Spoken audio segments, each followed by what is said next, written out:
You can't speak on them. You wouldn't deign to do that because you don't know. No, Yeah. no, don't know. Who's to say? Kyle's just asking questions. I'm just asking questions. Carlson. He's just begging the question. Tucker Carlson style. Just completely irresponsible.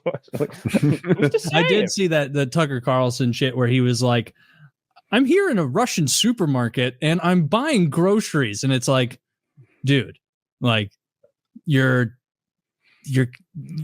kind of just misrepresenting the entirety of a grocery store in Russia. Like he's like, it's only $100 American. It's like, okay, now what's the percentage of the average Russian's income? Average Russian income I learned today, 14 grand. Yeah, not high. And so it's kind of that was kind of a silly thing to do. Tucker's like, this is high quality buckwheat. You can't get buckwheat like this in the US. Not these days. No, sir. Look at this tub of molasses here. And salted fish. Say no more. Like, get out of here with that peasant shit from another century. I saw that grocery store video existed. What did Tucker say? Like it was basically like the clip. I didn't watch the whole thing, but the clip was like him trying to act like, oh, look at how affordable all these Russian groceries are. And it's like this amount, these groceries in America would be $450. And here in Russia, they're only $100. And it's like, yes. Do you understand how currency exchange rates work? Like that's what this is right now, that you're like, we as Americans spend less of a percentage of our money on income, even in tough times, or on to the food exchange place than like the Russians do. He should have went to the money exchanging place outside the airport and just like, I'm going to give him $500. Watch how many rubles he gives me back. You'll blow your mind. like now I am a rich man. Like with his 80,000 rubles, he's walking away. I am the richest man in Russia now. Yeah, billions of rubles. Yeah, Tucker can be a bit of a propagandist, huh? Like my goodness. What a mainstream journalist? I didn't mind it like that. Wow. Like I said, special. Like I said last week, I didn't mind that he did interview Vladimir Putin. I haven't watched the interview. I did watch the parody interview that used Lord of the Rings audio, and that one was much better. But I didn't mind that he interviewed him. But I did a cheat note on the interview. This is what I do when I hear like, oh, there's a 2-hour long interview. It's boring. It's this and that. I'm like, give me the fucking transcript. So I went to like the Russian, there's a Moscow website that had the transcript, and I could read the interview in like 15 minutes instead of watching it for 2 hours. And it was, I think, if you're Putin, it was a missed opportunity. It was a attention span test to listen to him go back. I think 864, the year 864 is where his history started, where he was justifying that this land belonged to Russia some 1,200 years ago, and therefore Russia was justified in invading Ukraine. And if you're me and you're an American and history started like 200 years ago, it's like this, what are you doing? This doesn't carry any water with me at all. But yeah, I thought more on the lines. I saw people on Reddit poking fun, like, I'm Mongolian. Do I have a map for you, Mr. Putin? Yeah, it's the whole thing is silly. The fact that he tried to justify it in that manner rather than saying these people speak Russian, they walk Russian, they talk Russian, they are Russian. Mr. Carlson, if it walk like duck, if it talk like duck, it is duck. Like he breaks into English for that part or something like that. These are Russian people that we are liberating. Look at them; they are Russian. Talk to them. They speak to them in Ukrainian, the language of the country that's supposedly liberating. They'll look at you like you were a fool because they don't speak the language. There aren't any reliable polls during the war, but prior to the war, some of the areas that he now occupies were pro-Russian. Yeah. Now they maybe, I don't know what's true. You never know what's true. But if they really did steal 20,000 of their kids and kill their husbands and sons, and maybe Russia's not as popular anymore. But before the war, that would be an effective argument. These guys want to be Russian. On like the Donbass and Luhansk region. Donbass, I was thinking. I think right. Yeah, they're the ones who like voted in their referendum to be like, we want to be Russians. Pre-war, but yes, we're on the same page. Yeah, maybe post-war, they don't love Russia so much. Post-war, I don't know. I would imagine they probably, as a whole, haven't changed, and they still want to be Russian. But did you see Putin kind of clown on Tucker with that clip where it was great?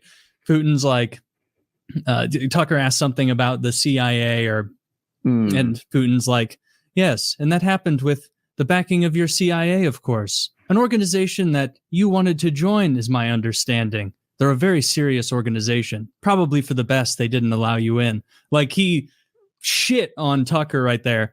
And like the clips I saw was basically Tucker almost panicking because he's like used to doing a show that has to be like a point, like hyper truncated for an audience. And Putin is basically like, no, we're having a long conversation. He's Mr. Nuance. You're not going to get a bunch of little clips out of this the way you'd want for an interview on your Fox show. And I thought that was the very start of it. Putin kind of set it up. He's like, what are we doing here? Are we doing like a bullshit conversation or a long, serious conversation? And Tucker, of course, chose the serious conversation. And then that gave Putin license to tell his history. Yeah. Well, yeah, he even asked for like a bit of time to pontificate, and Tucker gave it to him. He asked for like a minute or two to like, yeah, if you give me a minute or two, I can, like, go on a little fucking rant here and explain this to you. And yeah, sure, go ahead. Did you get a feeling watching Putin that he's a much more competent leader than what we're bandying about right now between like Trump and Biden? I don't know. So I did watch it a little. I mostly read it, and I'm like, I can't tell because it's not in my language. Like, there's so much nuance that I'm missing. If Biden or Trump went off on history dating back to 800 something, trying to justify the invasion of Iraq, I'd be like, this guy's fucking lost it. He's not on the same planet as me anymore. We do it all the time, Woody. We're always talking about founding fathers, this and this amendment, that, and like this is they did it in the 1700s. I get that there's a slight time difference, but what I was impressed with was that no one is saying, no, that's not what history was. Like, okay, all that history you laid out for 3 minutes was perfectly accurate. It's just not relevant.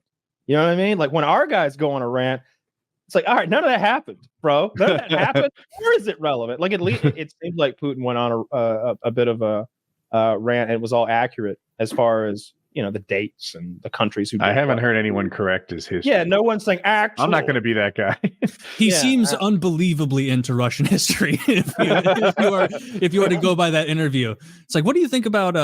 Was it trying to get? You were worried about the NATO bases in Ukraine, correct? Being so close to the border, and he's like, Tucker, to address this, we must first discuss Otto the Great in the year 611 and the ramifications of his longstanding empire. And it's like, I'm going to take it on your word. Otto the Great is a person. Like, oh, God. Dude, we're the same person. Stop calling him Otto the Good. I call him Otto the Great. I call him Otto the Great. Dude, if you were like, imagine if you like put a mic in front of like Trump and Biden, and they're like, go through all of American history. Tell us your favorite presidents. Trump would be like, there's so many good ones, so many great ones. I won't even actually limit it. I'm going to have to limit it to the fantastic ones, because if I talk about the good ones, I'm going to be here all day. And like, he's going to have to. They asked him what his favorite Bible verse was. He's like, there's so many good ones. So I like all of them. I can't possibly narrow it down. New Testament, Old Testament, it's all wonderful to me. I don't think they should rip on it. They call it the Old Testament. I say, my God, it's not that old, is it? It's the New Testament. New Testament. Yeah, that would be funny. Yeah. Meanwhile, we got other foreign leaders giving dissertations on 7th century geopolitics in East Asia.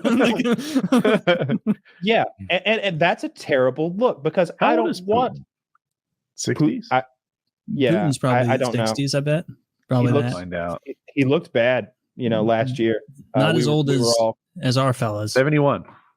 71. My goodness, he looks good for 71. I think he may have had his face looks very tight.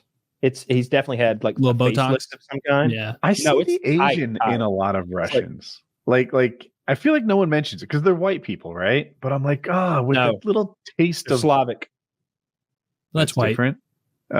Okay. I look at a Russian, I'm like, he's Gavin McGinnis on here to explain this one to you. But they're not like Irish or something. Like there's a little taste of Chinese sort of mixed in there a touch. Yeah, they got a little Mongolia blood in like southern Russia. Yeah, yeah. Mm-hmm. I think the further east you get, the more like Mongolian and I bring Asian it up because I think it's related to his good aging. Like I think it is a little tight. Oh, he's the blonde type. Like he's closer to what we consider white, or what I consider white. He looks like Croatian. In fact, can you find a picture of Putin looking a little Asian so I see mild? Can you find Putin on a sunny day for me? I mean, show him with a full head of blonde hair, and let's just shut this whole conversation down. I asked first. He's blonde haired, I think blue eyed. Old. Dude, he looks white, like a hockey. I had hockey coach. Okay, Do you see it a little?